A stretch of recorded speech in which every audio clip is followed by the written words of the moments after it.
What is going on, the people of YouTube? Welcome back. My name is Majestic. Today bringing you guys a casual review on one of the most controversial games I think of this year, and that is Ubisoft's For Honor. Now, even though this game has a lot of negatives, it does have some positives to it as well. And hopefully as a casual gamer, I'll try to reach out to you guys and kind of show you guys the positive as well as the negatives on this game. And should you buy it? Should you pick up For Honor at this state, I guess you can say. So before we begin this video, I just want to let you guys know I will be doing a lot of talking in this video about things such as characters, maps, game modes, and things like that, which could be spoilers to some of you guys. So if you guys don't want to hear anything and you don't want to know anything about this game, please leave this video immediately because I don't want to ruin anything for you guys. Now, if you guys are here and you're like, oh, Majestic, we need that greatness. We need that casual greatness in our life. What do you think about For Honor? Then you came to the right place, because I'm going to tell you guys exactly how I feel as a casual gamer. Once again, I'm not getting paid to tell you guys this. You know, I'm not a professional gamer. I'm not a fucking pro player in For Honor. I'm just a guy that likes to play video games. Basically, that's what the whole casual review series is about. Just me telling you guys casually how I play this game with my friends and how I feel about it. So the first thing we're going to talk about when it comes to For Honor review is the multiplayer, which is the meat of the whole entire review. So what are some of the good things about For Honor? Well, the first thing I want to talk about, I think For Honor does really well, is the combat system. Now, I think For Honor has one of the most advanced combat systems I have ever seen in a game in my entire life. This is coming from a guy who plays a lot of fighting games such as Injustice, Mortal Kombat X, Street Fighter 5, Guilty Gear, Tekken, whatever. Doesn't matter. I play a lot of games and I know kind of how complex fighting games are, but For Honor is definitely very complex when it comes to that. It's like taking all the fighting game elements out of a fighting game and then throwing it into like a third-person fighter, kind of like Dark Souls, but giving it better graphics, way more ways to counter your character and parry and things like that. It's one of those combat systems that's very easy to learn but hard to master is the best way to describe it, and I think it's why a lot of players are gravitating towards it, especially from the Dark Souls community, are coming over to For Honor because it's like the Dark Souls that they never had. You know, it's the Dark Souls combat that Dark Souls could have done, but For Honor just perfected it, I guess you can say. So the combat system is definitely a plus in my book. I think Ubisoft did a phenomenal job with the combat system. I think that's why a lot of people are still playing the game, because the combat system is very unique, and even though you feel like you learn a character, you're still learning new things and new matchups every time you play the character, and I think it's really cool. So that's a positive in my book. Another thing I like about For Honor's multiplayer is the trait system in certain game modes. Now, certain game modes, each character gets a trait which can make you or break you. Now, what I mean by that is when you're playing such of a game mode such as Dominion, which is basically like capture the flag, you hold down objectives and things like that. And each character, the more you hold on to objectives, the more kills you get and things like that, the more renown you get, which is points, and each renown that you get unlocks a trait. And you can get up to level 4 traits. Now, usually your first trait's like a passive ability, your second trait's like it could be another passive ability, and basically it just goes on from there and there, and you get some crazy things. Some characters have catapults, some characters have tomahawks that they can throw at people, some characters have javelins they can throw at people, you can lay down bear traps. It gets a little nutty when it comes to trait, which basically gives you multiple ways to kill your enemies, which I think is very cool. So another great thing that Ubisoft does for Honor, and I think it's another cool thing, is the maps and the environmental. Now, what I mean by that, or the environment, sorry. What I mean by that is, For Honor does give you other ways to kill your opponent besides, you know, fucking gutting them with your sword. You can throw them into spikes, you can throw them into cliffs, you can throw them off cliffs, you can throw them into water, whatever. You can throw them off bridges. There's always multiple ways to kill your opponent. Now, I know a lot of you guys will be like, well, that's kind of whack. I think that's dumb. I definitely understand, but if you're getting ganked by 4 motherfuckers, you're going to throw somebody off a cliff. You know, you got to get rid of these people hella fast, especially if people are coming at you in fucking teams. So I think For Honor does give you a great job of multiple ways to kill your opponent and kind of clear the area, you know, bring them onto like a small bridge to throw them off of, or, you know, push them to the edge of the cliff to throw them off of. I think they do a great job with that. I think For Honor does a remarkable job with that. Now, I know a lot of you guys are going to say, that's kind of whack. You know, what about the honor system? What about 1v1 fights? I get where you guys are coming from, but I'm just saying in the sense, I think it's really cool that I can throw somebody into spikes and kill them instead of fucking sitting there fighting them for 10, 20 minutes. I think that's a really cool thing, you know, given the whole map basically making anything a weapon. I think that is awesome. I think it's a really cool idea. Dead or Alive 5 did it. It worked out just well. Tekken did it. It worked out just well. So For Honor's doing it, and it's just working out well. And Ubisoft, congratulations. That's another positive from me. I think that is remarkable. Another thing I want to talk about is customization. Ubisoft does a remarkable job with customization. What I mean by that is there are multiple ways to customize your character. all the way up to emotes, basically, which are taunts that you can do in the game, such as special effects around your character, such as fire, lightning, flowers, darkness, sunbeam, different, I guess you can say, effects that go around your character to make your character look cool, which is cool. I guess it's a cosmetic effect. They also do other things such as executions. You can buy executions, different ways to kill your opponent. And of course, you can buy different gear and things like that. Different helmets, different masks, different outfits for your character, color schemes, engravings. They went into full-on detail with the character customization. And that is a remarkable thing for this game. The character customization is cool because you can make the character pretty cool. I mean, you can add like different designs, you can add engravings, helmets, you can make your own logo, like your own shield, and add it to your character. So if you go into like Emblem Creator, which is kind of like Call of Duty's Emblem Creator, where you make an emblem and it shows to all the people that you play against across the world, you can wear that emblem on your chest, your shoulders, your arms, legs, whatever. So I think they did a really good job of customization. That's another positive from Ubisoft's part. And I think that's really cool that they did that. I love having, you know, different gear on, make my character look like a demon, or whether he looks like a big ass fucking tanky character. I mean, there's so much customization that you can do. There's so many different pieces in the game. I think they did a really good job with that. So that's another positive on my end. So that's pretty good positives right there. Like I said, the maps are great, the combat system's great, character traits are great, the gear that you can get, emotes and things like that, that's great. Character customization is great. So there are a lot of positives. So now you're probably thinking, what's the negatives? Well, let me go ahead and explain the negatives of For Honor and why this game's getting so much backlash. So the first negative thing I want to talk about is I was talking about all these gears and emotes and things like that, which you can acquire in the game. Now, that requires something called steel. Now, in order to get steel, you basically, there's two ways. The first one is you can play matches and get steel per game, or you can do orders or whatever for matches like kill 300 enemies will give you 300 steel. So you do have objective orders that pop up every day in which you can earn steel that way. Or the second option is buy it with real world currency. Now, the reason I say that and why this is a negative is because For Honor is almost damn near pay to win. What I mean by that is, yes, you do get steel from playing matches. Yes, you do get steel from completing orders, but the steel that you get per match is like 30 to 50 steel per match and like 300 to 1,000 per order, which sometimes it's 1,000 if it's like a big order, but it's like 300 per day.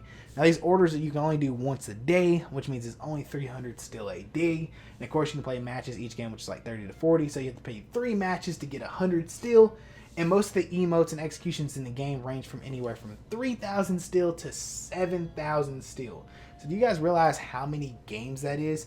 I'm not even going to calculate it, but I can tell you right now, it's a shit ton. So instead of doing all that hard work, For Honor's like, hey, well, if you want to go ahead and pay $20, we'll go ahead and give you 25,000 steel, which you can go ahead and buy all the gear that you want. You can go ahead and upgrade the gear that you want. You can buy your emotes, luxuries, and things like that, and it's completely fine. That to me is a negative. I don't feel like I have to waste my life at this game. Basically, the reward is not worth the risk, I guess you can say. So Ubisoft damn near forces you to pay real money to basically get the things that you want in the game without actually playing your life away. Somebody on Reddit actually calculated it was like $735 to unlock everything in the game, or like 3.5 years of playing time. Something insane. So it's 3.5 years of playing time to unlock everything in the entire game for every single character. But just calculate that to one character. That's like a couple months, right? Something like that. So, I mean, even if you try to, max out one character, you're just going to be playing so much. So, I just feel like that For Honor did a very Ubisoft did a very terrible job with the still system. I feel like we should get more still. Now, don't get me wrong, there is a new update out as I'm making this review that you do get more still per game, but still, it's only like a 33% increase, which is still a huge increase, and still it's a whole lot better, but it's still not enough. At least make the executions or the emotes a whole lot lower and still damn near reasonable to where I can get it, whether I pay like 20 games or something and I have enough to buy it. Don't make it damn near impossible where I have to play like fucking 600 games to get one emote for 3,000, or fucking 800 games to get one fucking execution for 7,000.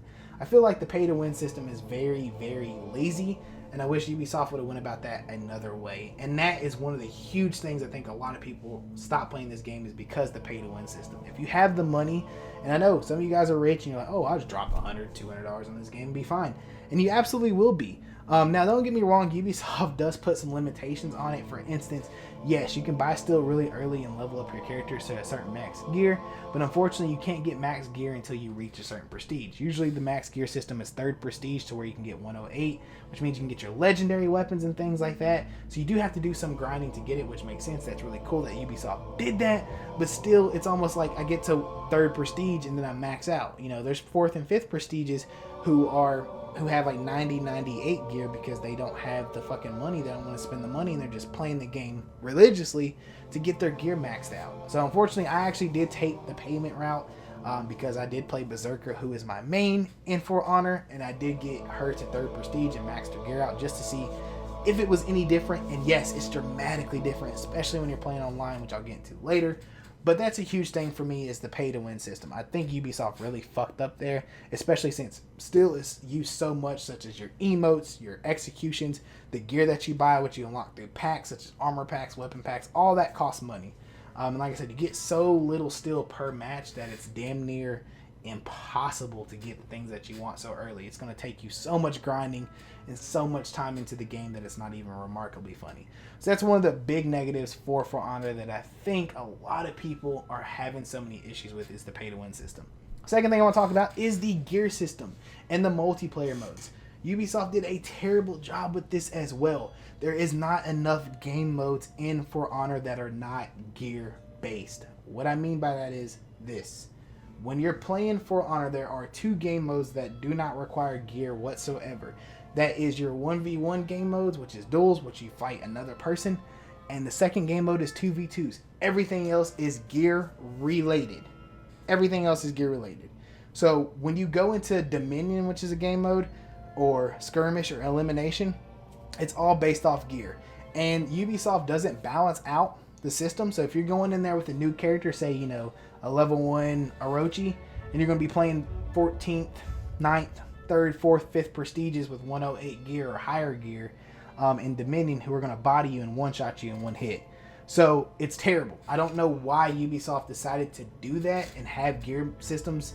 Like, the gear system's fine. If you want to have gear and you want to play and you want to duel it out, that's cool. But Ubisoft definitely needs to introduce more gear modes that are more game modes that are not gear based, such as a 3v3 mode, which we do not have, and a 4v4 mode that does not require gear.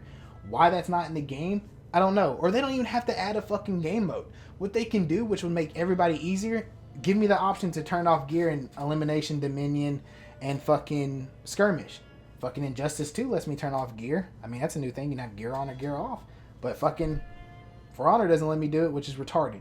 So I don't know why we can't have, or at least give me the option to turn off gear and play 4v4s and Dominion or Skirmish or Elimination. So that's another huge thing on Ubisoft's part that really fucked a lot of people over, was the gear system, and that there's not enough game modes without it. So if I don't want to play with gear, I have to go to 1v1s and 2v2s. I cannot play with 4 friends and just whoop somebody's ass without gear being related.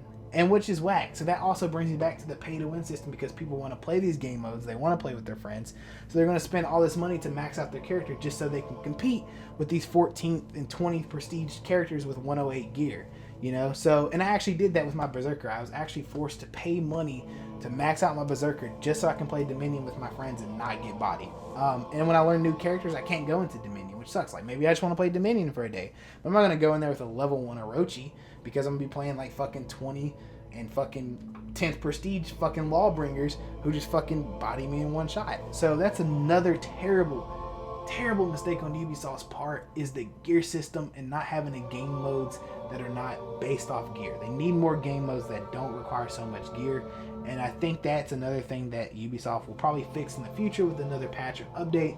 But as of right now, we don't have it. We just have duels, and we just have fucking 1v1s. So if you guys don't want to do with the gear system, like, oh, I don't care about the gear, I just want to play, you know, normally, then you're forced to play 1v1s and 2v2s, you're just shit out of luck. Thank you, Ubisoft. We appreciate it. So that's another thing besides the pay to win, which is the gear system. And the last thing, or actually, I'm going to talk about a couple more things. Another thing I want to talk about, which is another huge issue and another reason why a lot of people are hating on this game, is the servers. Why Ubisoft decided to do peer-to-peer servers, I will never fucking understand, considering we have not used peer-to-peer servers for the last 10 fucking years. It has been a decade. We have not used peer-to-peer servers since Xbox 360 and PS3. It does not exist. I think the last game I played that was peer-to-peer servers was Gears of War 2 back on my Xbox 360 when I was like fucking 16 years old, and I hated the game to death because I kept getting kicked out because of host connection. Everybody understand. We learned our lesson. Call of Duty learned their lesson. Every other game, Gears of War learned their lesson. Like, we're not going to do this dumbass shit anymore. People hate peer-to-peer. Host is fucking terrible. We're just going to do dedicated servers so everybody's on the same fucking playing field. Unfortunately, Ubisoft said, nope, fuck that. We're going to be brand new. And what we're going to do is we're going to put peer-to-peer servers because it has been used for the last 10 years. Which makes no fucking sense considering one of their biggest games of this year, or last year, or the year before, Rainbow Six Siege, which is a highly competitive game and played by millions of people across the planet, is dedicated servers. And it has so much success. Nobody's hating on Siege, and Siege is still getting updated till this day. And there's still new operators, new patches, everything for that game still in the works. People are still playing that game and it is still strong till this day. That's why I know For Honor has the potential to be great. And that's one of the huge fuck ups that they did. And that's why a lot of people quit playing the game, because some people don't have great internet connection. So they couldn't even get in the match and they were just returning their game the same day. Like, they didn't even play the story. They were just trying to play online because they played the beta. They returned it and basically fucking they just never played it again. And that's why it lost like 50% of its fan base within the last week or the last month because of so many fucking issues. But the server issue is definitely the main reason. Don't get me wrong, Ubisoft is taking action for all the things that I'm talking about today. They are adding more still per game matches. I'm sure there will be game modes in the future that are not fucking, I guess you can say, gear-based related. And of course, the servers are a little better now. They're not great. People still get kicked out of matches, but they are a little better. Sometimes they'll just substitute bots where you can still finish out the round, still get your steal and your win for it, which is really nice instead of just getting kicked out. But still, it's just the concept of that. It shouldn't be fixed. It should be something that's already in the game. You know, we shouldn't have to do this shit after. You know, and this reminds me of another game that I reviewed a long time ago called Street Fighter V, which is now Street Fighter V is kind of good now because of all the updates. But release date, it was terrible. You know, these games on release date should be perfect. And it's just, there's no excuse for it. And the reason I say that is because For Honor had multiple betas. 3 betas. 2 were closed, 1 was open to get this shit fixed. And yet we're still having this problem. And the game has so many bugs in it alone that For Honor or Ubisoft had to take out 2 maps on launch day because the game could not handle it. It kept lagging out and bugging, and it was just a buggy map. They finally brought one of those maps back, which is River Fort. Thank God, because I love that map. It was one of my favorite maps in For Honor, but they took it out because the game itself cannot handle it. So this game is having so many issues. So what's my overall review for Honor as a casual gamer? Even though it has all these fucking problems, I still love the game. Me and my friends have a good time with it. I play some of you guys who are my subscribers and I have a great time with it. I met some really great people through this game. And I do love it because I know it has so much potential to be a phenomenal game. But overall, should you get this game as of right now? No. Do not buy For Honor as of right now. I think you should definitely hold off on your money before you pick this game up, just because of all the fucking problems that For Honor has. After the next couple updates or so, I might do like a fucking re-up review about it. But as of right now, For Honor stands with a solid 6 out of 10. I don't think it's barely above par for me with all the fucking issues that it has. The combat system's great. The customization system's great. The executions are great. The gore's great. But the server issues, the fucking no game modes without gear, pay to fucking win, basically making me pay to get best gear to compete with some of the other players across the planet, that to me is a no-no. So hopefully For Honor gets this shit together. Hopefully Ubisoft gets this shit together. But unfortunately, as of right now, guys, I would not get this game at this time. But For Honor, since it does have a special place in my heart, still gets a 6 out of 10 because it's barely above average. Like I said, the game's not terrible, but it has a lot of problems, and that right there brings it down to a 6 for me. Please in the comment section what you guys think. You know, did I hit this game right on? Did I nail everything? You know, I know some of you guys are talking about the revenge, how it's overpowered. I wouldn't mention that, but of course the game's getting a fucking patch really recently, which is going to fix all that, so that's not something I can really talk about. But as far as the levels go, the gear system, server issues, and fucking whatever else I talked about this game has, which is a lot of problems, those are not getting fixed anytime soon, especially the gear system, especially the servers. Those are just not going to get patched at this time and pay to win. So hopefully it will in the future, but as of right now, For Honor gets a solid 6 out of 10. But like I said, once again, in the comment section, please leave your thoughts and opinions on this game. Do you guys love this game? You know, like me, I do love it, even though it's terrible. Do you guys hate it? Like, oh, this game's ass, I'll never go back to it. I'd love to get your feedback in the comment section. Once again, we're at 184 subscribers. Thank you guys so much for the love and support. I'm trying to hit 5,000 by the end of the year.